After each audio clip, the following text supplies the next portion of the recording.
ভারতবর্ষে জানুয়ারি মাসে জন্মগ্রহণ করা কয়েকজন মহান ব্যক্তির নাম। ১. স্বামী বিবেকানন্দ। জন্ম ১২ই জানুয়ারি ১৮৬৩ সালে। জন্মস্থান কলকাতা, পশ্চিমবঙ্গ। ২. সুভাষচন্দ্র বসু। জন্ম ২৩শে জানুয়ারি ১৮৯৭ সালে। জন্মস্থান কটক, ওড়িশা। ৩. লাল বাহাদুর শাস্ত্রী। জন্ম ২ জানুয়ারি ১৯০৪ সালে।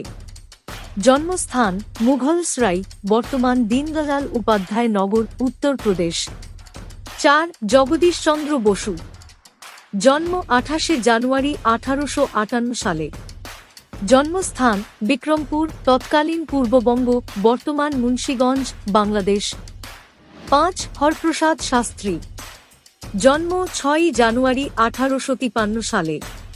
জন্মস্থান কুমিল্লা, তৎকালীন পূর্ববঙ্গ, বর্তমান বাংলাদেশ।